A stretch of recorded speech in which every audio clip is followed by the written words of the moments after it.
નમસ્કાર વિદ્યાર્થી મિત્રો, આજના વિડીયોની અંદર આપણે વિજ્ઞાનની અંદર પ્રકરણ નંબર 9ના વિભાગ બી માટે મોસ્ટ આઈએમપી 2 ગુણના પ્રશ્નો આપવાના છીએ.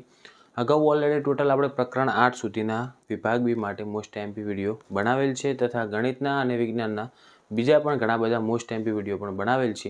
એ વિડીયો તમે ન જોયો હોય તો એની લિંક તમને વિડીયોની નીચે ડિસ્ક્રિપ્શનની અંદર મળી જશે, તો એકવાર જઈને જોઈ નાખજો. ઓકે, ચેનલમાં જો તમે પહેલી વાર આવ્યો તો ચેનલને સબસ્ક્રાઈબ કરજો અને બેલ આઇકન દબાવજો, જેથી આ યુઝફુલ વિડીયો તમને સૌથી પહેલાં મળતા રહે અને ધોરણ 10ના તમારા જેટલા પણ મિત્રો હોય એમના સુધી પણ આ વિડીયોને જરૂરથી શેર કરજો.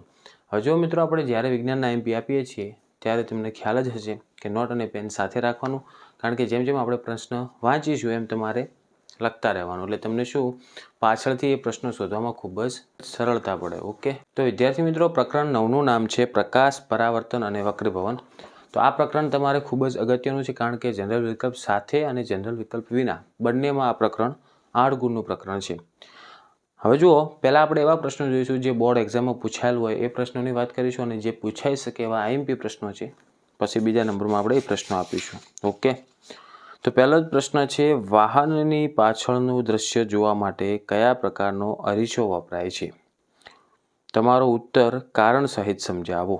આ પ્રશ્ન માર્ચ 2020ની અંદર પૂછાયેલો પ્રશ્ન છે કે વાહનને આપણે જે સાઇડ મિરર આવે છે એની અંદર કયો અરીસો વપરાય છે, તેનો તમારો જવાબ કારણ સહિત લખવાનો છે. એના પછીનો બીજા નંબરનો પ્રશ્ન આવશે કે ટોર્ચમાં વપરાતો અંતર્ગોળ અરીસો પ્રકાશના સમાંતર કિરણોને કેવી રીતે દૂર સુધી પ્રસરાવે છે? તેની શું દોરવાની? આપણે કિરણાકૃતિ દોરવાની. તો આ પ્રશ્ન ઓગસ્ટ 2020ની અંદર પૂછાયેલ છે, તો આ પણ અગત્યનો પ્રશ્ન છે. તમે એની કિરણાકૃતિ તૈયાર કરી નાખજો, કારણ કે પૂછાઈ જાય તો તમને આવડી જાય. ઓકે, હવે જુઓ, એના પછીનો પ્રશ્ન આવશે, સુરેશ આંખના ડૉક્ટર પાસે તેની આંખ તપાસ કરાવે છે. ડૉક્ટર તેને +4.0D લખેલું પ્રિસ્ક્રિપ્શન લખી આપે છે. તો સુરેશે કયા પ્રકારના લેન્સના ચશ્મા બનાવવા પડે? અને આ લેન્સની કેન્દ્ર લંબાઈ પણ શોધો. તો આ દાખલો પણ છે, તો તમારે આ 2 ગુણની અંદર પૂછાઈ શકે છે, અને આ પ્રશ્ન ઓગસ્ટ 2020ની અંદર પૂછાયેલો છે. ઓકે, કેન્દ્ર લંબાઈ શોધવાની છે અને કયા પ્રકારનો લેન્સ વપરાશે એ બંને વસ્તુનો આપણે અંદર જવાબ આપવાનો રહેશે.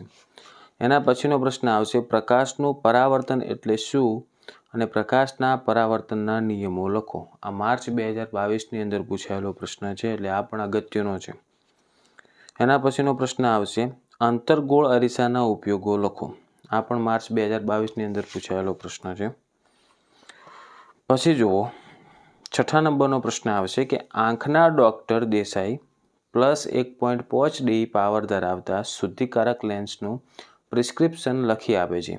તો તે લેન્સની કેન્દ્ર લંબાઈ શોધવાની, જે આગળ હતો એવો દાખલો આવ્યો છે ફરી, તેમજ સૂચિત કરેલો લેન્સ કયો હશે? આમાં પણ પહેલામાં પણ શું હતું? કેન્દ્ર લંબાઈ શોધવાની અને લેન્સનો પ્રકાર કયો? આમાં પણ એ જ વસ્તુ શોધવાની છે. આ પ્રશ્ન જુલાઈ 2022ની અંદર પૂછાયેલો છે, તો આને પણ સારી રીતે તૈયાર કરી નાખજો. હવે જો મિત્રો, જે આપણે 6 પ્રશ્ન વાંચ્યા એ 6 બોર્ડ એક્ઝામમાં પૂછાયેલ પ્રશ્ન છે, એટલે 100% આઈએમપી પ્રશ્નો તો કહેવાય છે. આ તો તમારે તૈયાર કરીને જ રાખવાના, કારણ કે ફરી રિપીટ થવાના ચાન્સીસ વધારે છે. હવે જે આપણને લાગે છે કે આઈએમપી છે એવા પ્રશ્નોની વાત કરીશું આપણે. તો એના પછીનો પ્રશ્ન આવશે, તફાવતના 2 મુદ્દા આપો. અંતર્ગોળ અરીસો અને બહિર્ગોળ અરીસો, આ બંનેનો તફાવત પણ પૂછાઈ શકે. અને લાસ્ટ છેલ્લો પ્રશ્ન જોઈશું આપણે, એમાં પણ તફાવત જ લીધો છે કે તફાવતના 2 મુદ્દા આપો. પહેલામાં અરીસો હતો, અંતર્ગોળ અરીસો, બહિર્ગોળ અરીસો. આમાં લેન્સ આવશે, અંતર્ગોળ લેન્સ અને બહિર્ગોળ લેન્સ. ઓકે, તો વિદ્યાર્થી મિત્રો, આજના વિડીયો માટે બસ આટલું જ.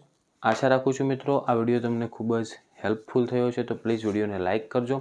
ચેનલને જો સબસ્ક્રાઈબ ન કરી હોય તો સબસ્ક્રાઈબ કરી નાખજો, જેથી આ યુઝફુલ વિડીયો તમને સૌથી પહેલાં મળતા રહે, અને ધોરણ 10ના તમારા જેટલા પણ મિત્રો હોય એમના સુધી પણ આ વિડીયોને શેર કરજો, જેથી અમને પણ બોર્ડ એક્ઝામમાં બેનિફિટ થાય. ઓકે, હવે મળીશું આપણે નેક્સ્ટ વિડીયોમાં. Thank you so much for watching my videos. Thank you so much.